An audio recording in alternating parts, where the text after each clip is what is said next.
So I would say 99% of all of the residents that leave Chateau is from some type of a fall. And it's very, very disheartening, but it's just a way of life. But what we need to do here is think smarter. What we need to do is think wiser, because heck, if I fall, I can hurt myself too. And we're all humans here. So there's the obvious in the room. I say this all the time. And they're gonna do, of course, their balance issues as we all get older. But you guys are smart. When you're in your room, I say this all the time, look around you. Look at the floor.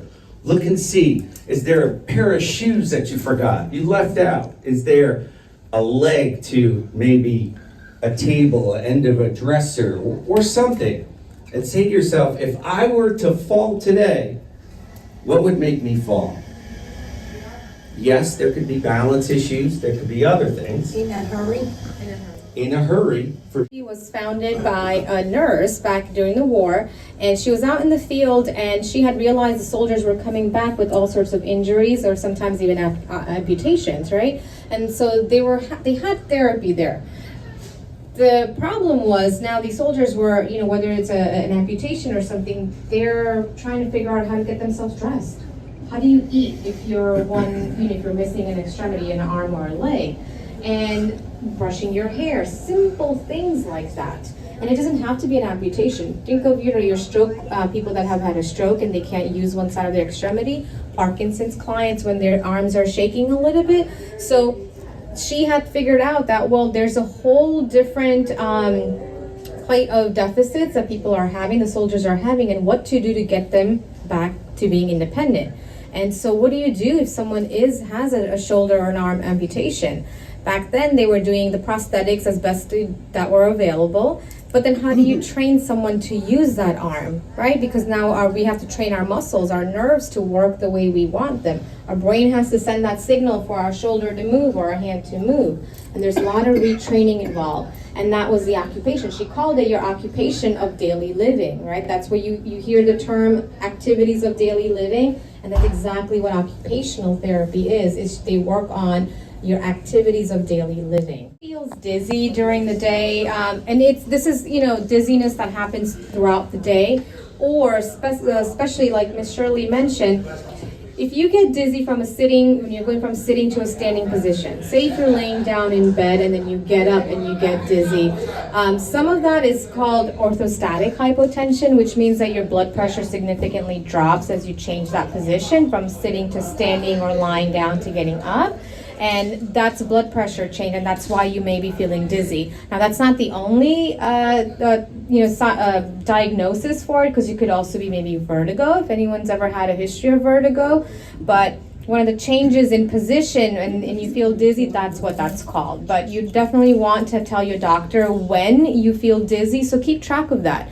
Right, keep track for the next few days when you feel dizzy, how long it stays for, and then when it goes away. And you let your doctor know this is the time it happens, and he may be able to diagnose that a little bit better for you.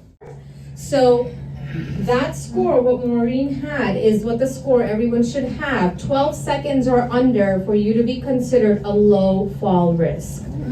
So far, we've only had one person do that. So that's why they've been walking from that chair over to the wall. And it should be 12 seconds. 12 seconds or under, yes. And that will indicate that you are at a low fall risk, whether you're using a walker or a cane or without it. Anything higher than 12 seconds, you're at a higher fall risk. So then I'll go over individually and as a group where we all have fallen so far with our scores, okay? Therapist on the spot. And go. Okay. Oh, look at that. Look at that. Oh. There you go. Good job. Be louder. What you this is just let's take a look at your walk and see how your gait is, and to see how well you turn, and to see what your fall risk is.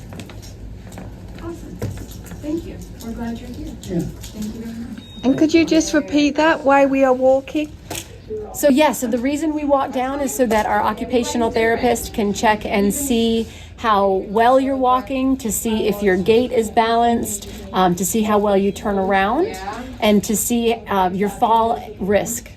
So we're all doing these walks, and then she's going to give the score and give us some tips on individually what we can do to improve those specific areas that we need improvement on. fantastic. Thank you. Thank you. Ready, set, go. Woo! Oh, wow! Whoa!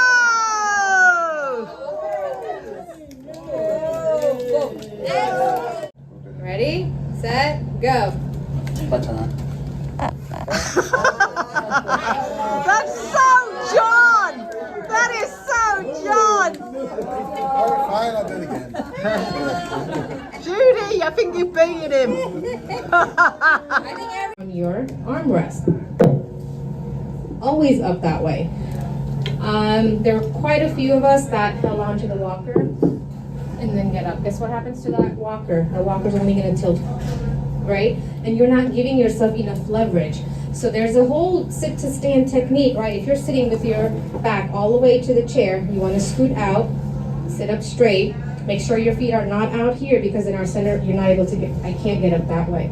If your feet have to be tucked under you, hands on your chair, lean forward, and then get up. Proper body mechanics. So it doesn't even need a lot of strength. It's just proper body mechanics.